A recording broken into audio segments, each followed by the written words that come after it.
Welcome to another episode of Galactic Ambassadors podcast. My name is Julia Balaz, and today I'm joined by Kellie Brett, coming to us from Texas. Is that right? You're born in Alaska, but currently residing in Texas. Welcome, Kellie. How are you today? Fantastic. Thank you. How are you? I'm good. Thank you. So today we're recording this on the 11th of January. It's a new moon in Capricorn 2024. It's my first New Year's recording, and I feel so excited to introduce you, Kellie, to our audience. I just want to share before we give the mic to you that, as a student of Quantum Soul Guidance Practitioner course, we had an opportunity to interact and see each other on multiple group call recordings. And whenever we had a chance to chat behind the scenes, every time I tune into your frequency, I feel high vibes, joy, excitement to the point of giggling out loud. And today, as I took time to look at your Galactic Astrology chart, I was like, oh my God, of course, you have majority of stars that my planets are conjunct to in my natal chart. You have them all throughout your chart as conjunct just to different planets in different houses. So it's just really nice configuration, but really beautiful alignment. It feels, your energy to me feels very familiar. And I was really looking forward to this because already I feel elevated and excited, and like I can feel the star family just celebrating the reunion. So it's such a joy to connect with like-minded, kindred spirits. So thank you for being here. Thank you for answering your call to enroll in the course and being such a beautiful member of the community. You have selflessly contributed with multiple documents. Some are yet to be shared that we discussed today, and we'll introduce them to our community. Really beautiful work and just amazing mind, beautiful creativity. So I can't wait to learn about your story and share some about your galactic astrology with our audience, and also tap into some new topics that are just such a beautiful validation of how rapidly galactic astrology is evolving through our practice, through engagement with our community. So just super, super grateful for you to be here. Thank you. I feel the same. And I had the same experience. We would get the giggles or get the giddy, especially during the chats. And it was like we were laughing back and forth, at the different responses. It definitely feels familiar. So it's very exciting. Very good. So it's mutual. Well, Kellie, where would you like to start your kind of spiritual journey? When did you become aware of you being wired differently? Because you have the black holes, you have the royal stars, you have a lot of conjunctions connected to your natal planets, very strong kind of web spread far and wide into cosmos. And even when you are doing your readings, when I was reviewing your certification reports, like you reach to the cosmos. When did you become aware of it? Has it been like that? Tell me more. And where would you like to start? It's funny you say it like that. I was kind of, summarizing my notes last night, and by all accounts, I had a pretty, a fairly normal childhood. I had a brother, we fought, we played outside, we ran around. I didn't have any super mystical experiences early on. Like I've watched as many of the podcast interviews as I could, and I'm catching up on the rest.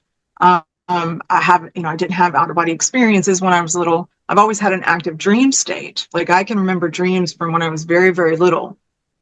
Very, very, very active dream state still to this day. One of my earliest dreams, I was outside of the house we lived in the dream. It was nighttime, and I was playing hockey. There was like a hockey puck in the street, and I wasn't necessarily playing it, but there was literally a spaceship like above the street, like lasering the hockey puck back and forth. And I didn't think anything of it. I just thought it was a fun dream. Now I laugh at it, right? It's just like, oh, the cosmic jokes just keep going. I think part of what makes my journey a little bit different is I come from a pretty military background. I was raised by a single mother who was 33 years in law enforcement. I am at least fourth generation veteran, maybe more. That's as far back as I can track.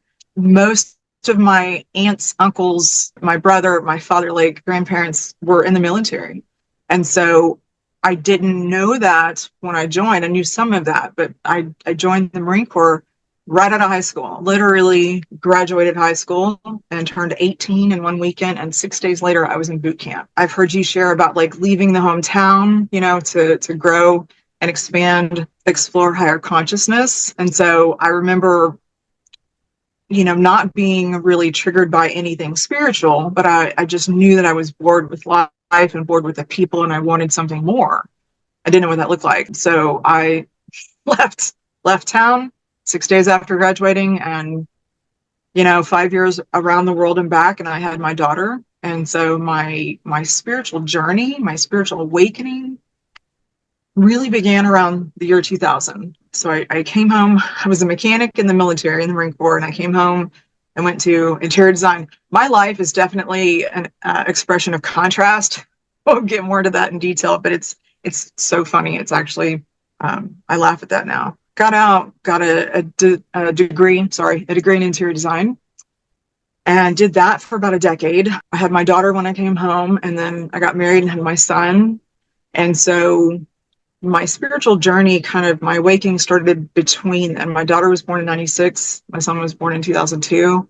Somewhere around 2000, I started working for this woman who was just very aware. She talked about energy and good vibes and good people and past lives and stuff like that. And at the time, I was like, I don't know about that reincarnation. That's a little weird. I don't know if I believe that. Now it's the least of the weird things that I believe, of course. You know, my son was born, and, you know, to this day, I still fundamentally consider my children my biggest teachers, activators, awakeners. You know, through being in contact with this woman who just had a great energy, a great perspective. She didn't, you know, she wasn't petty. She was just amazing. And she was one of my earliest mentors.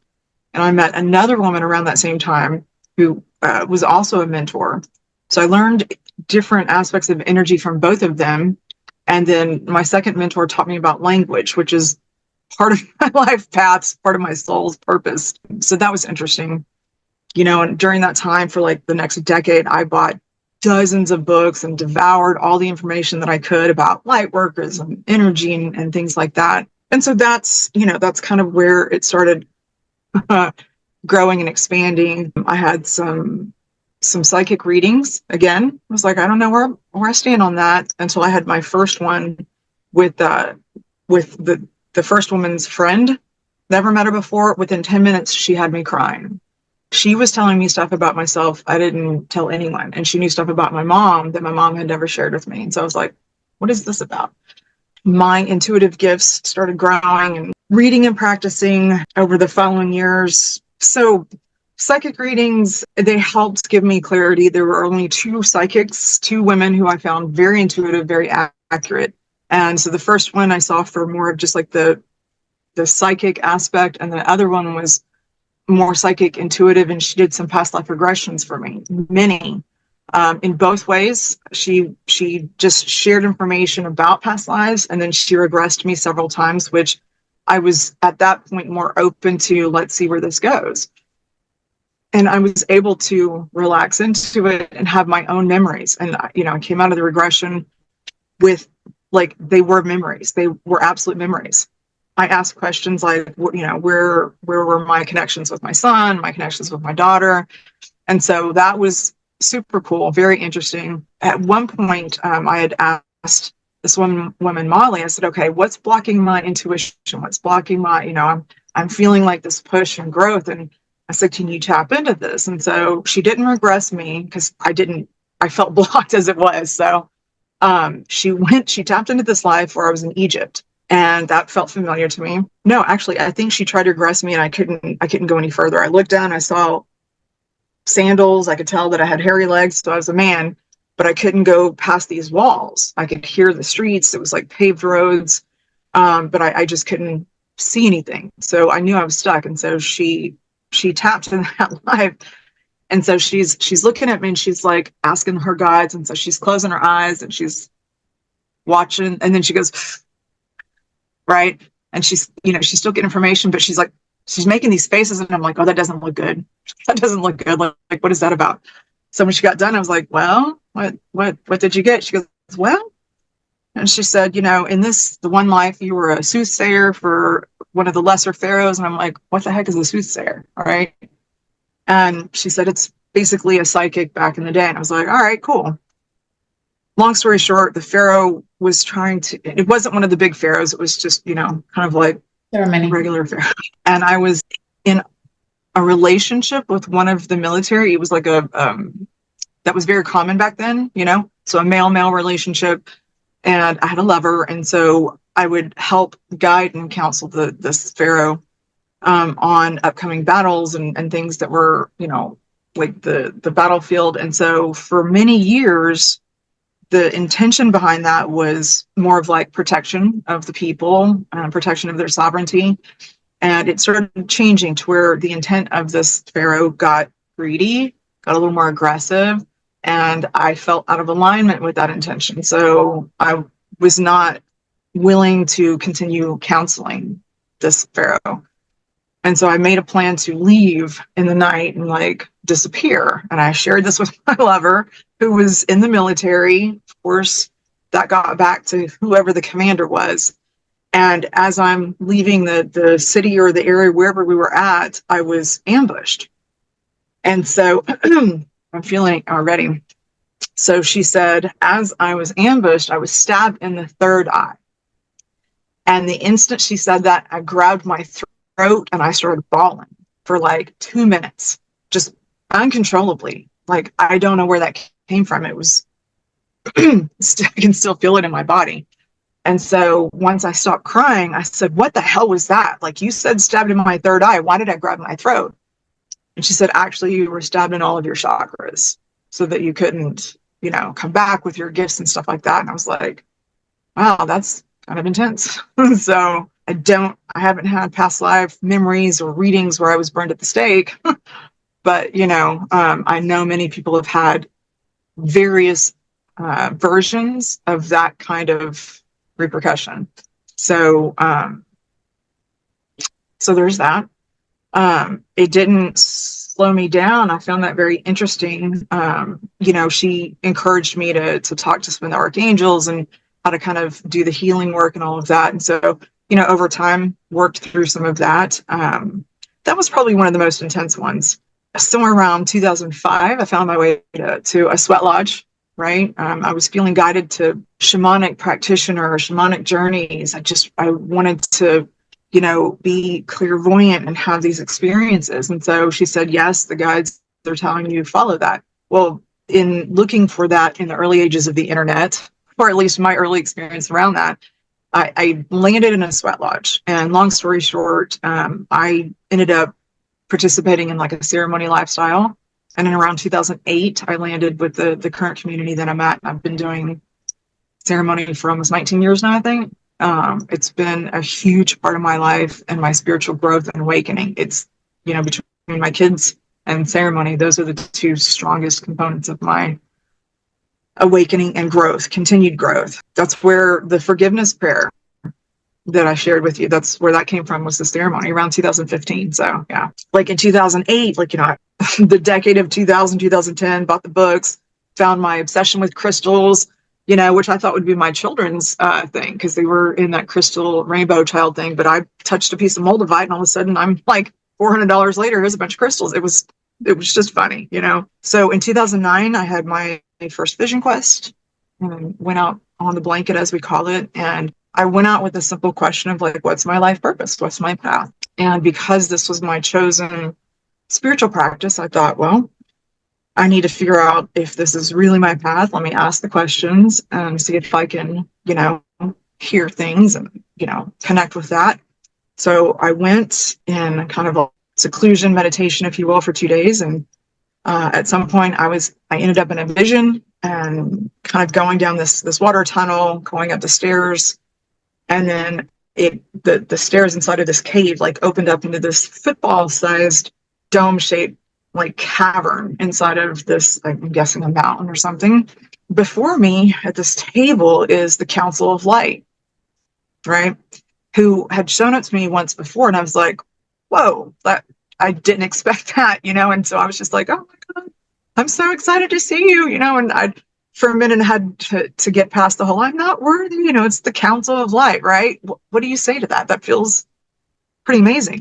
I want to go back to, coming from a normal childhood, nothing super, mysterious or magical, military, all of this stuff, feeling like, pretty normal life, to, I don't know if I believe in past lives, to here's a Council of Light. So it's kind of like fumbling through your spiritual awakening over a course of years. Once I calmed my energy and got past that, like, meeting the queen for a day feeling, right? They said, what would you like to know? What is your question? And I said, what is my life purpose? What is my path? Because I kind of had an idea and was circling around some of these things. And by the way, it used to be like, before that, I was like, please let me be a psychic healer. I think that's amazing. I thought that was so cool. Like, what is my life path? Come on, psychic healer. I was following Sylvia Brown at the time, right? I thought that was just so cool. Like Doreen Virtue and all of that, Carolyn Mace. And so I was kind of like in the background going, please let it be a psychic healer. And so when I asked them, what is my path? What is my purpose? Very clearly, they said, you are a messenger. And I was like, it makes a lot of sense. I read the dictionary for fun. I study words and language, and I was like, that makes a whole lot of sense. What I've come to understand, it doesn't mean that I walk around like taking notes from the universe and delivering, going, Julia, the universe told me to tell you this. Here's your letter. Here's your post. So it's just more of, I don't know, just being in the right place at the right time. And so now with the galactic stuff, it is definitely quantum, for sure. So that was super interesting. And then the year following that, it started getting weird around 2008, 2009, right? And once it started getting weird, it just kept getting weirder. Like I just couldn't get away from it. So it started like with that, and it kept going. So one of the things I haven't shared with you yet, I think you're just going to laugh at this. So between 2009 and 2010, and keep in mind, I didn't know the Council of Light were Pleiadian beings to me at that time. I had no idea. So between 2009 and 2010, my guides were, at this stage, they had to give me like one word at a time, repeatedly, until I was like, oh, wait, what do we do? So I kept hearing Pleiades, Pleiades, Pleiades. And at the third time, I was like, what? Do we go there? Do we buy a book? Are we writing an article? What do you want me to do, right? What do we do with that, right? I'm a little sassy sometimes. My guides have fun with me too. They get to laugh at me when I, trip and fall on my face. They're just like, that's what you get, right? It's fun. So I'm like, Pleiades, what do we do? I buy books the way most chicks buy shoes. Like when I go to half price books, I can spend $400 or $500. And so I was like, let me see if I happen to have a book. Well, I had 3 on my shelf about Pleiades that I didn't remember buying, but of course I had it. So I grabbed one of the books, and it was, I started reading through that, and it talked about the family of light. I was like, that's pretty familiar, right? And so I'm reading and keep going, and then I grab another book and start thumbing through that. My Gemini stuff was like, I'm going to check this out, and then check this out. And I'm reading a couple of chapters in the second book, and at the beginning of the chapter, there's like this little set of stars, like a little image. It wasn't like a picture, it was just graphics. And by the third chapter that I saw that, and I was like, that looks kind of like the Big Dipper. What I've known since I was little is like, I have a bunch of moles and freckles all over my body, right? Just everywhere. And I used to hate it, right? I was like, I've got moles and I just don't like moles and they're whatever. But on my solar plexus on my tummy, there's a collection of moles that I've had since I was little. And they always looked like the Big Dipper to me. Same here. Really? Yeah. And I thought, see, look, there it is. Hold on. And so I thought that was funny because I was born in Alaska and the state flag is the Big Dipper. I thought that was cool. But I look at this and I'm like, I'm reading a book about the Pleiades. What does the Big Dipper have to do with it? I never looked up the star cluster. So I was like, so I Googled it. I was like, I looked up Pleiades. It was the M45 constellation. And I was like, no way. No way. So I took a picture. I told you, when it got weird, it just kept getting weirder. So I took a picture and did this side-by-side comparison.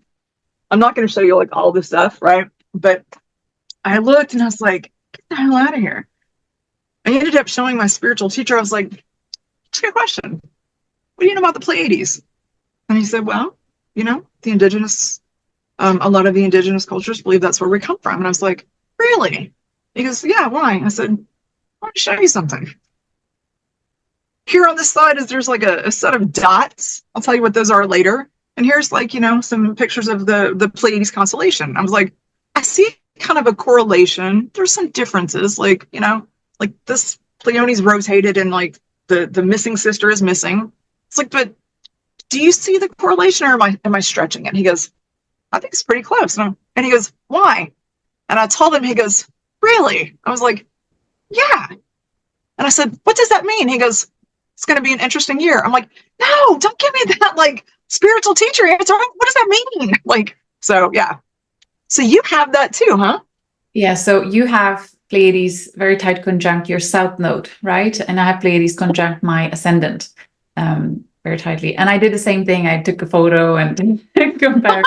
It was many years ago. Yeah. Maybe around the same time. Who knows? It was between 2009 and 2010, because I know it was between those 2 years in the Vision Quest. Yeah, I think it might have been because that's when I would have been doing QHHD for a couple of years, and that's when kind of the star clients started coming through. Yeah, it might have been around that time. Yeah. That's crazy. That's hysterical.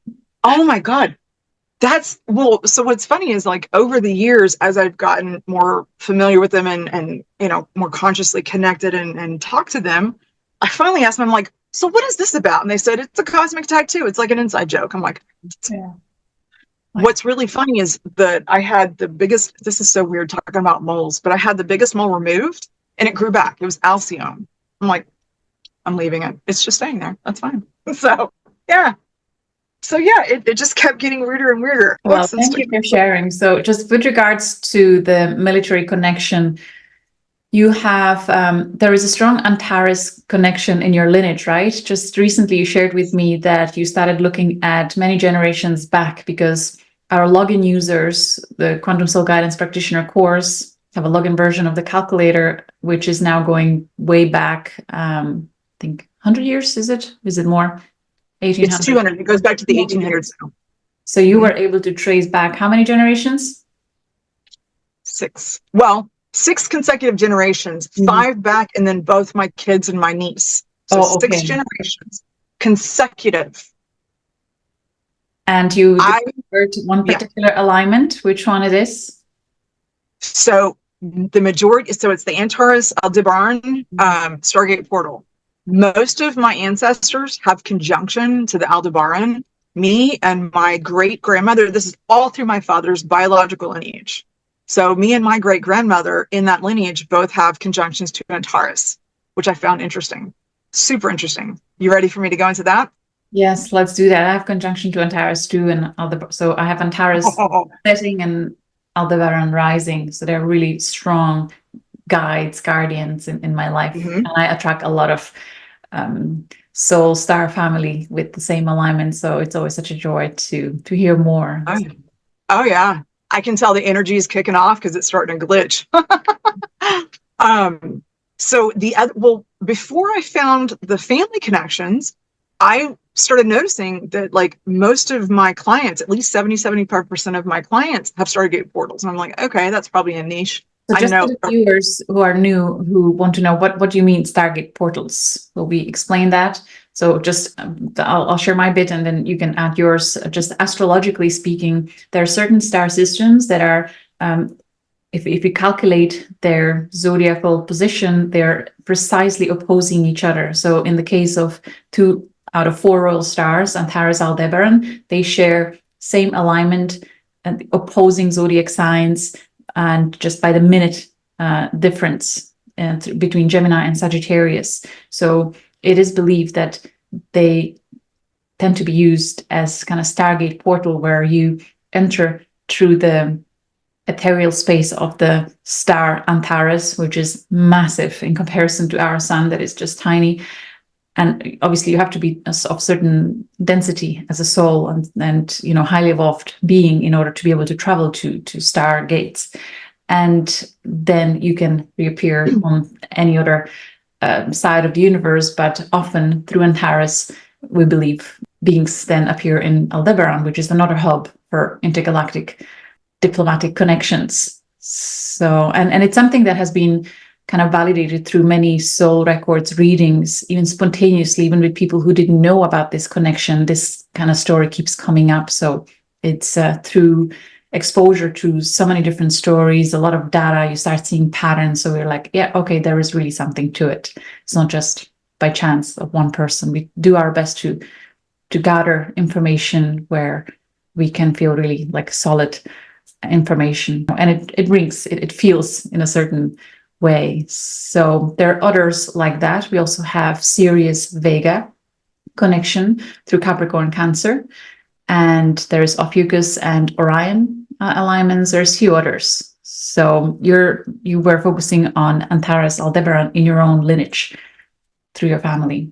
I knew that I had it in my chart. And when I saw that most of, my clients or the people that have been showing up had that, I found that interesting. And it was just recently that you and Hector, and so much love and praise for Hector. Like, what an amazing soul for all the work and dedication he has. And the two of you, like, there's just nothing else like this out there. Not just the course. I mean, I know people are teaching their version of this, but I mean, the calculator, it's next level. It really is next level for all of us. So it was recently that y'all added to go back before the 1900s, because I originally started doing my let me back up. In June, my father passed. And so, and within a couple of weeks on 7/7 portal, my uncle passed. The two of them were like racing for the gate. And so it was their time, and they went the way that they wanted to go. So it's a blessing. And let me tell you, I have been super activated since then. And now I kind of starting to see why. So when we buried my father, he'd been talking about this cemetery for years. He was so excited. He was meeting his new neighbors and all of that.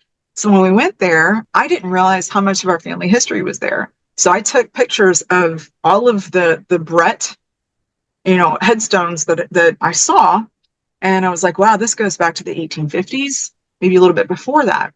And when I got home, I for the last couple of years, I've been on this kick about ancestry and biological lineage, even before I came to the Quantum Soul Guidance and the Galactic Astrology. And so anyway, so I came home, and the first thing that I noticed was something interesting is with the family, a lot of them, like, it seemed abnormal. They were either born and died in the same month of different years, born and died on the same date in different months. And I'm like, what is that about? Like, what is that? That's interesting. So I started plotting it out, and I have like 7 generations of that lineage. And anyway, so I had those, and I was ready to add them into the calculator. And so I could only go back so far in the calculator until recently. So in preparation for this, I was like, oh, now I can go to the other ones that go back before 1900. And when I started doing that, something, for whatever reason, caught my attention. I was looking at my dad's, and I also have his death chart. I watched the death chart that you did on Dolores Cannon. And I was like, oh, I did that for him and for my uncle, because I knew about when they passed. I was there when my father passed. And so I was like, that's cool. First, I started looking at, like, what were the alignments? There was the Antares Aldebaran portal conjunct his moon when he passed. And so then I was like, well, let me see what it was. He has 2 conjunctions to the Stargate, that Stargate portal in his birth chart. I was like, all right, show off. Let me see what else is going on. So then I looked and looked and looked, and I was like, holy crap. Like, so both of my great grandparents, both of them, Stargate portals. Both of my great grandparents, the Stargate portal. Then my grandmother, my paternal grandmother, yes, had the connection. My dad had 2 conjunctions to the Antares Aldebaran. Let's see. Pretty awesome. And then mine, both my children and my niece. And I'm like, what is this about? Like, that's wild. So I have 6 consecutive generations and at least 10 people so far. That's so amazing, and so interesting how you notice right there at the cemetery when you were looking at the dates that there is a same month passing, or what I've also noticed is would be 6 months difference, similar dates, but 6 months, because it's the Stargate. If it's the Stargate, then they pass within either 12 months or 6 months from the time of birth, because then the star is there, but in the opposite direction, like in the case of Dolores Cannon, where at the birth it was opposition to Arcturus, but at the death it was conjunction to Arcturus. So it's just, Interesting. I'm gonna have to go back and I'll take months to devour this. This is so much information. We also have like 6 people, Saturn and Gemini. Anyway, I don't want to sidetrack. So Antares, stay on point. See? like that messenger Um, path and some kind of karmic yes. connection in regards to that. So what I got, so with the Antares, not just the stuff in my family, my very first reading, professional reading that came from right after I got certified was within a couple of hours of you posting it on your site. This woman messaged me and I was like, wow, that was fast. First of all, she was a professional astrologer and I'm like, yikes, right? Then I pull her stuff up. She's got a Stargate portal across her horizon. I was like, oh my God, that's not intimidating at all, right? She's an astrologer and she's got this. And I'm like, what do I do? And I was like, trust the process, you know? So I read for her. It was a little choppy, but you know, some of the stuff came through about Antares. She didn't know that because she was like, I've been telling people all week, I'm activating Stargates. I'm like, it's very true for you. So then I had another reading last week who had the Antares Aldebaran directly up and down the 4th, 10th house axis, literally. It wasn't her MC and IC were a little bit off, but I was just like, what is this about? And so in that reading, more came through because I relaxed, you know, I'm relaxing more and more into the readings and stuff. This is what I got. I think you'll find this fascinating. In hers, I see her, basically her bottom point is Antares. And so I told her, you know, part of like her soul incarnating, like the point that her soul entered the body was connected to the Aldebaran, or I'm sorry, the Antares. Yes, Antares. And so I told her, you know, what she brings through from that.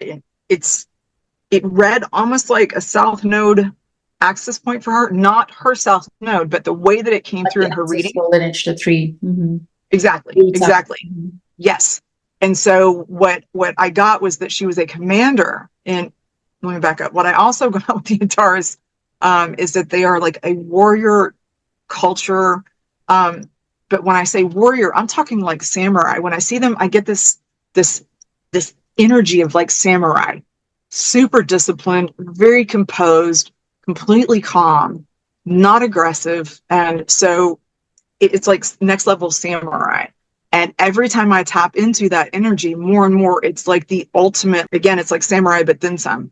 So what I got for her as a commander in Antares, what they told me is when a soul incarnates in Antares, it's not like when I went to boot camp and then 3 months later graduated. If they wanted to send me to combat, they could. I don't know if women went in combat at that point, but like, you know, guys graduate from boot camp here and they go to combat, right? Or they're able to go to combat. With Antares, you incarnate multiple times before you ever see the battlefield or you ever practice battle strategies.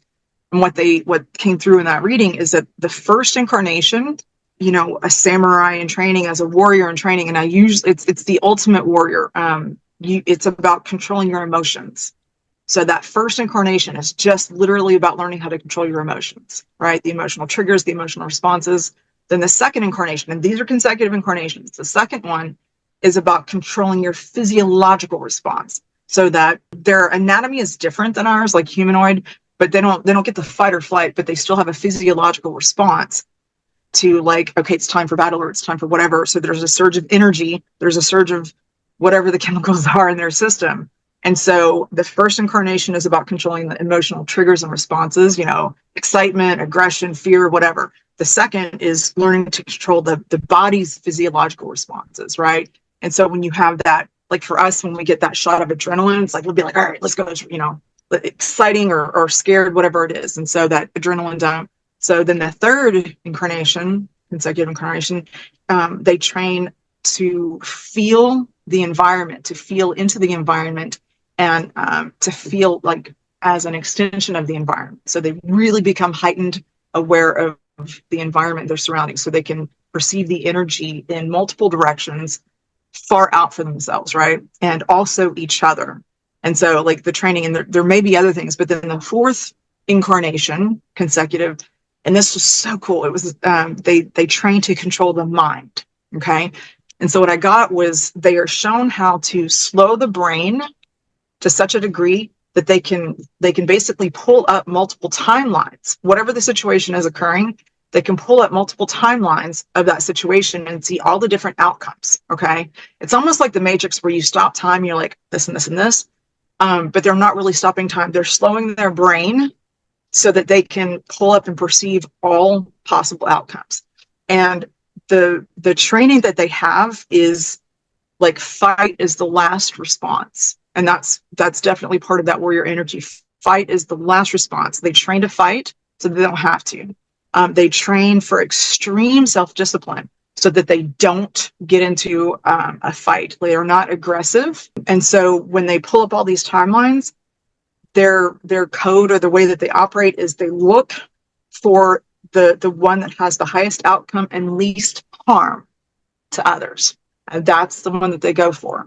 That's what I got. And I was like, holy crap. So it keeps going. So they also, what they also shared with me was that you talk about like the Aldebaran and the Antares, kind of like the Stargate, and what makes it that contrast, right, is when they showed me like a field, you know, the quote unquote battlefield or the field that you meet on. You'll see the Aldebaran like in the middle of the field at the front of the lines, and they're greeting the other side, whatever it is. And they're working on peaceful negotiations, compromise, harmonious outcomes and interactions. They're kind of like emissaries or ambassadors, right? That's the energy. They lead with cooperation. They lead with, and then you've got the Antares. What's that? Diplomacy. Yes, the diplomacy. You said it earlier. I couldn't remember that. And then in the back, in the shadow, the Antares warriors are standing by just in case. And one of the things, like, I remember them saying that would like trigger a response from the Antares is if a group of beings were overcoming someone's free will, right? They were imposing on their free will, right? That's when the Antarians would step in. They protect first, and then if they have to fight, they protect and defend before, like, there's no aggressive action. Protect and defend, and when that doesn't work, you better be ready, because what came through when I was tapping into her like commander presence, it was interesting. It was juxtaposed. I can't remember the story, but like she leads with peace and love. And then with this, there's an absolute calm the Antarians lead with that's very scorpionic, right? Very enigmatic, but there's a calm that they lead with that's almost unsettling, right? If you ever meet someone that, like, when there's a lot of chaos and they're just completely composed and you're like, I don't know what that is, but I probably don't want to mess with it. That's what that is. It's that calm that precedes them.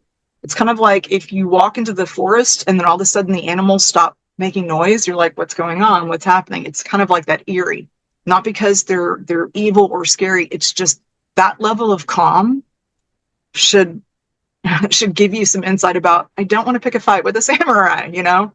So it's that kind of stuff. It was a super interesting, awareness and read. And it was after that, it was only like 3 or 4 days ago that I came across my family stuff. And I was like, oh my God, I had to send you that message.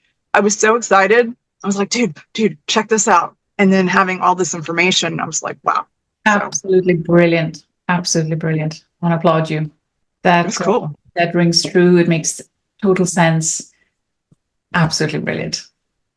I want to bravo. Right. So much for sharing that. And I really hope the audience will appreciate this transmission that came through one of your sessions. It makes total sense and resonance. I'm putting the video together. I have it recorded. And so it's the videos, everything's in progress. It's getting there.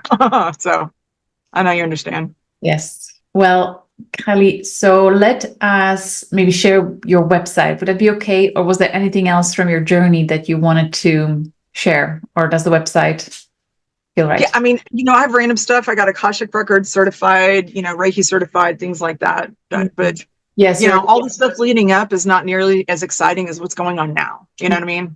So we might have even see it on your website. Do you have those additional services still available there? So let me share my screen. Okay, so here we are, starsoulawakenings.com. Beautiful website. And I have to say, when I clicked on About and read your story and just your style of writing, again, I had to laugh out loud. Absolutely love your sense of humor. I love how dedicated you are to consciousness expansion, evolution, kind of understanding what life is about and taking personal responsibility for holding space and, doing your part.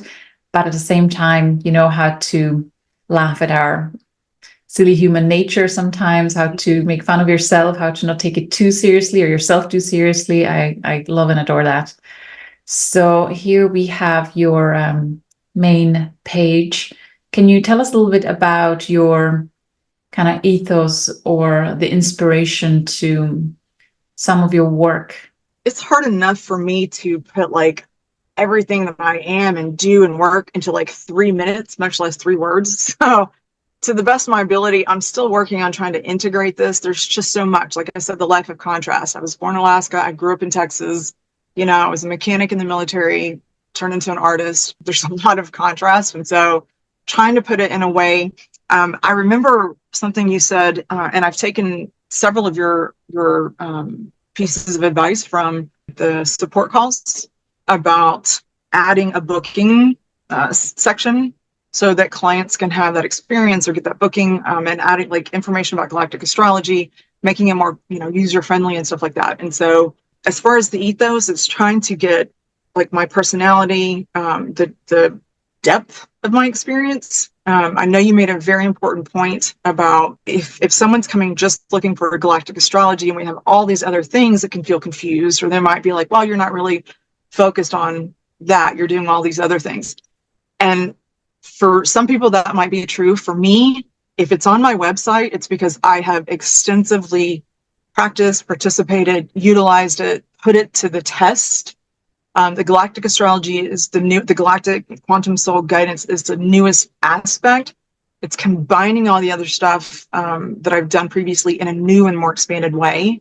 So I know if you look at my site, it's always evolving. If it looks like a lot, it's just because like I feel like I've lived. I find it easy to navigate and straightforward. I think the choice of your font and the way you break it out with pictures works really well in terms of from the viewer's perspective. So beautiful, beautiful work.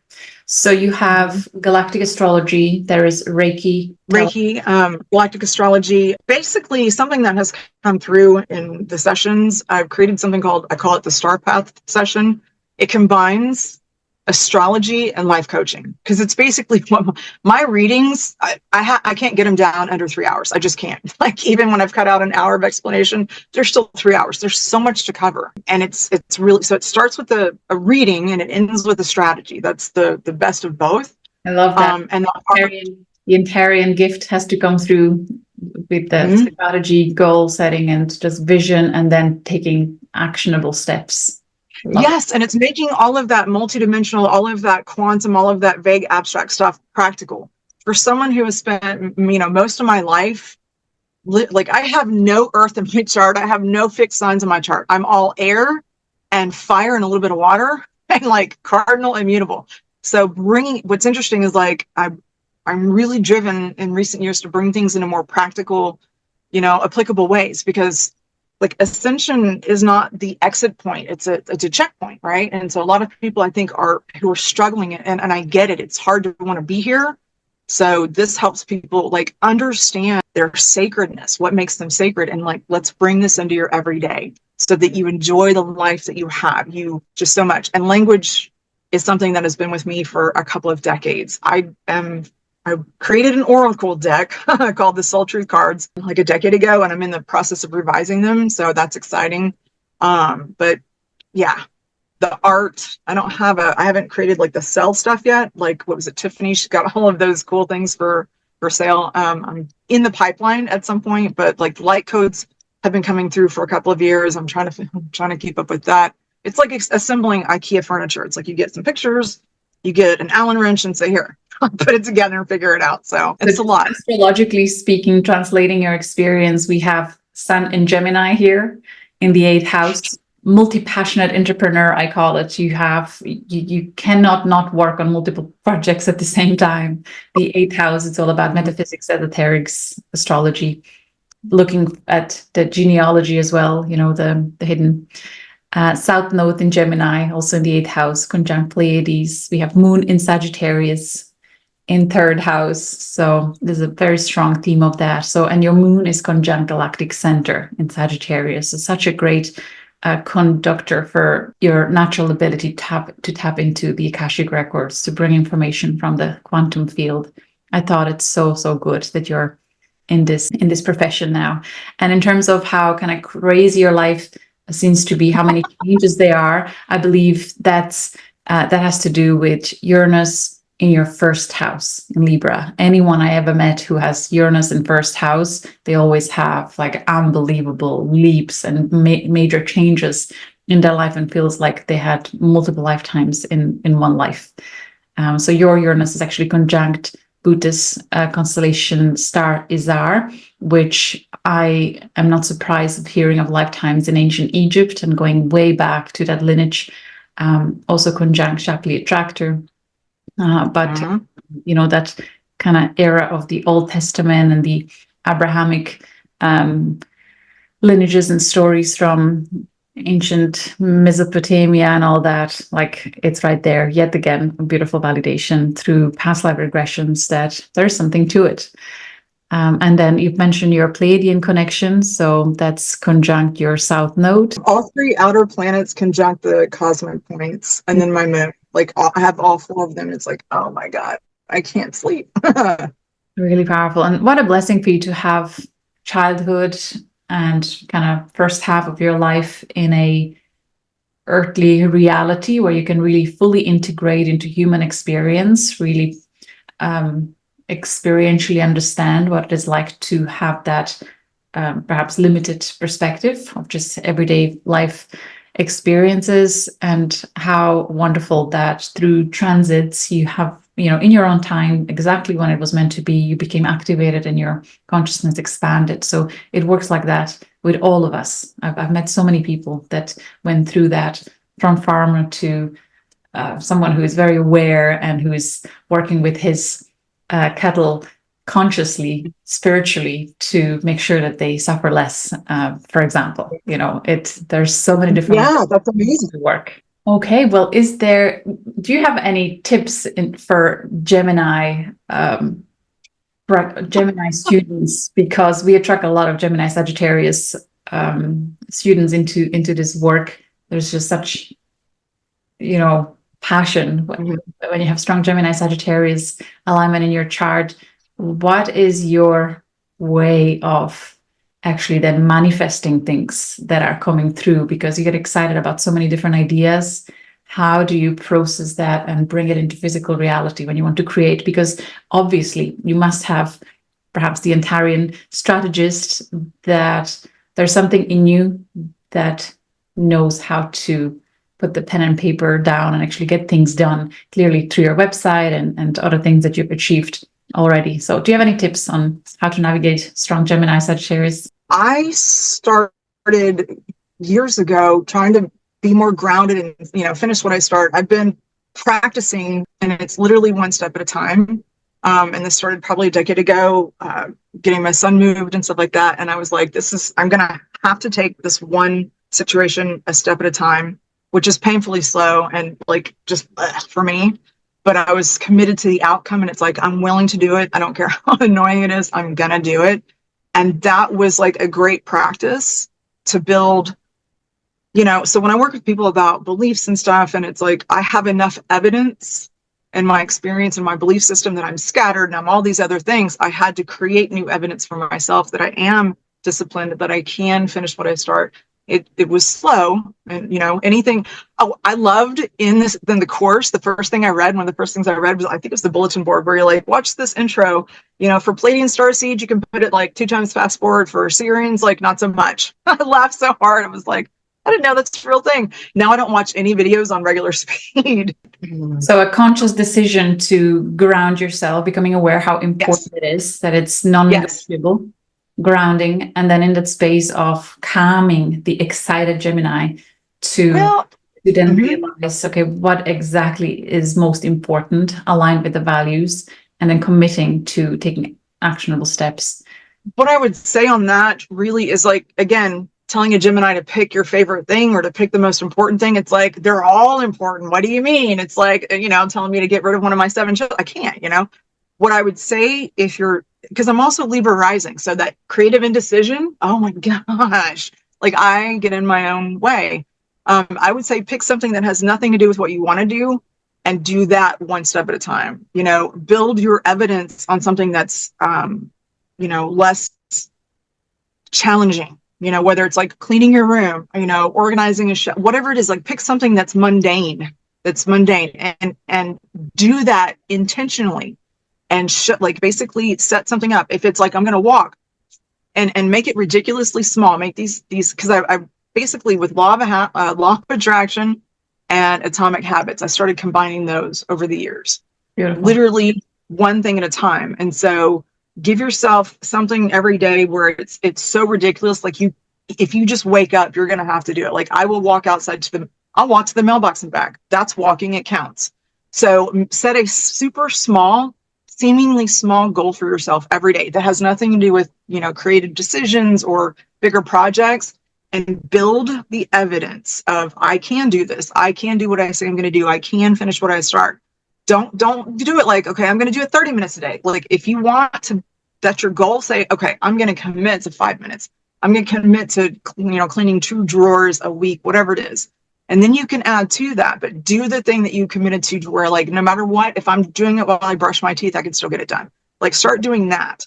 And then what happens is when you start, you know, working on your identity of like, I'm more responsible, you have evidence to back it up. Your brain can no longer say, yeah, but you always blow this off. And it's like, so build those little things and it will create momentum, especially now where it's even hard for me to use the word time, but now where time is speeding up and consciousness is speeding up, you'll see the momentum, you'll feel the momentum build much more quickly than you used to. And so literally that small thing every day, tell yourself one nice thing every day, jot down one little win, you know, like, hey, I didn't throat punch someone today. That's great. Or, you know, I paid a bill, right? Even when you move through resistance, like write down those little wins. Those things do add momentum.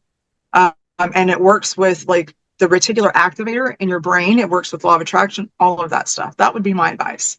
I can testify for me, that would be gardening and commitment to a tidy home, and that it has something to do with then how I know myself, and then it translates into other things and projects that I can create. Yeah, amazing advice. Thank you. Is there anything else that you would like to share as a parting message for our audience into 2024, starting nice and fresh on this new moon in Capricorn?